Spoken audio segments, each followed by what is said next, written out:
जिन लोगों को फिस्टुला यानी भगंदर हो गया है उनके लिए ये वीडियो बहुत ही ज़्यादा महत्वपूर्ण है। साथ में जिनको पाइल्स से रिलेटेड समस्या है या फिर फिशर से रिलेटेड समस्या है उनके लिए भी मैं कुछ ऐसे डाइट प्लान बताने वाला हूँ, कुछ ऐसे खान पान बताने वाला हूँ और दैनिक दिनचर्या बताने वाला हूँ। अगर इनको आप फॉलो करते हैं तो आपको किसी भी तरह का पाइल्स, फिस्टुला, फिशर यानी एनोरेक्टल डिसीज़ हो, इससे आप जल्दी रिकवर कर लेंगे अगर प्रॉपर सही तरीके से इस डाइट प्लान को फॉलो करेंगे। तो बताइएगा कि आपको पहले से कोई डिसीज़ तो नहीं है, जैसे कि आपको डायबिटीज़ की समस्या तो नहीं है या फिर आपको कोई और क्रॉनिक समस्या तो नहीं है। साथ में मुझे एज भी बताएं, कमेंट करके मुझे ये सब बता सकते हैं ताकि मैं आपको और भी बेस्ट मेडिसिन वगैरह रिकमेंड कर सकूं, आपको बता सकूं कि आप कितने समय में रिकवर हो सकते हैं। अगर आपको बहुत ज़्यादा पेन हो रहा है या फिर आपको बहुत ज़्यादा पस निकल रही है तो भी आप मुझे कमेंट करके पूछ सकते हैं। तो कमेंट ज़रूर करिएगा ताकि मैं और भी आपको मेडिसिन बेस्ट।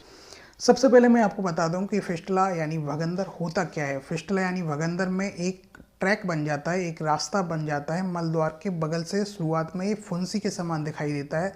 ज़्यादातर लोग यही सोचते हैं कि हमको फुंसी हो गई है, इस वजह से वो डिले कर देते हैं, इस चीज़ को इग्नोर कर देते हैं। लेकिन एक्चुअली उनको वहाँ से पस निकलना स्टार्ट हो जाता है या फिर मल निकलना स्टार्ट होता है हल्का हल्का, ठीक है। उसको फिर भी वो डिनाई करते जाते हैं, बैक्टीरिया बनने लगते हैं जो कि मल्टी ट्रैक भी बना सकते हैं, बहुत सारे ट्रैक भी बना सकते हैं अगर आपने सही समय पे इसका उपचार नहीं किया तो।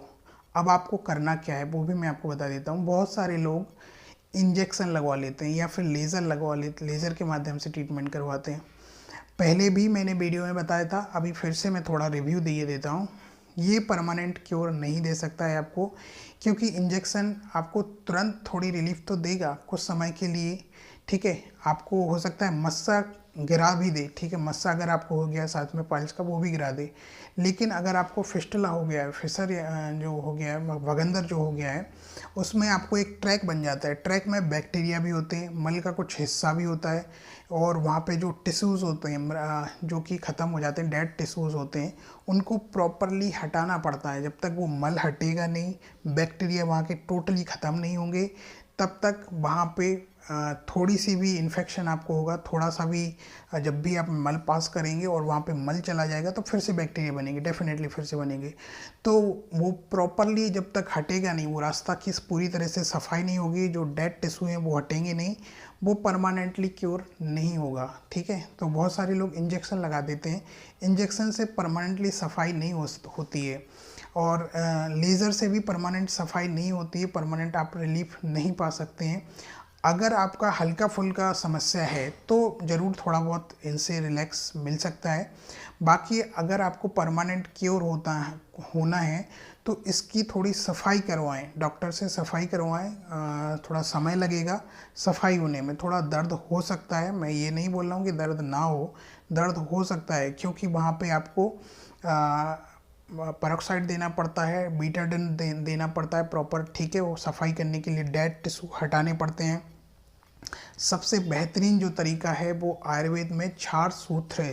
क्षार सूत्र क्या करता है, क्षार सूत्र में स्नोई, अपामार्क और हल्दी, ये तीनों ही चीज़ें होती हैं जो कि हल्दी घाव को भरती हैं, क्षार जो है बैक्टीरिया को ख़त्म करेगा। साथ में क्षार में एक और गुण होते हैं, जैसे जैसे क्षार बैक्टीरिया को ख़त्म करेगा उसके साथ में फिलिंग का भी काम करेगा। हल्दी और क्षार जो है ना, नए टिश्यूज़ को बनाने के काम करेंगे, ठीक है। तो ये आपके नए टिश्यूज़ बनाएंगे तो वहाँ से ट्रैक का रास्ता धीरे धीरे कम होता जाएगा और जल्दी से फिल होगा, ठीक है। और अगर आपका सिंपल ट्रैक है तो बहुत ही जल्दी आप रिकवर हो सकते हैं, 1 महीने से भी कम समय लग सकता है नॉर्मल ट्रैक है तो, ठीक है। अगर आप उसमें एब्सेस बन गया है, मतलब उसमें फोड़ा टाइप के अंदर बन चुका है, यानी गठान टाइप की आपको लग रही है वहाँ से फील होने पे, तो फिर थोड़ा समय लग सकता है, ठीक है, हो सकता है।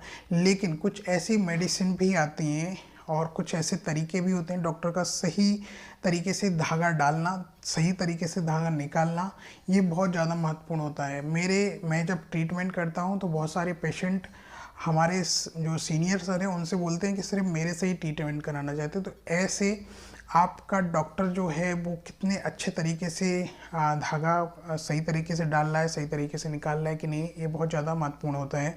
दर्द नहीं होना चाहिए पेशेंट को। कुछ ऐसी मेडिसिन भी दे सकते हैं, ऐसे दवाइयाँ भी दे सकते हैं जिससे घाव जल्दी से जल्दी फेल हो। बहुत सारे डॉक्टर क्या करते हैं कि पेशेंट को जितनी बार विजिट करेगा उतनी ज़्यादा पैसा बनेगा। तो बहुत सारे डॉक्टर ऐसे भी होते हैं जो कि डिले करते हैं, जानबूझ के डिले करते हैं कि पेशेंट हमारे पास बार बार विजिट करे।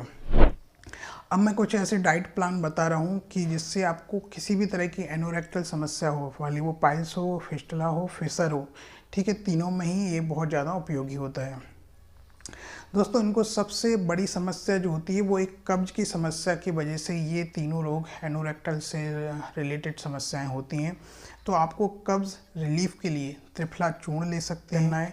लंबे समय तक एक ही जगह पे बैठने से बचना है, ठीक है, रनिंग वगैरह करने से आपको बचना है। तो ये कुछ आपको प्रिकॉशन है।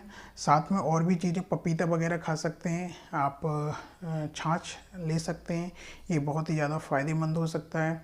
आप मुझे कॉल कर सकते हैं किसी भी और मेडिसिन से रिलेटेड। वीडियो अगर आपको पसंद आए तो लाइक ज़रूर करिएगा। आपके विचार मुझे कमेंट करके ज़रूर बताइएगा। Thank you for watching this.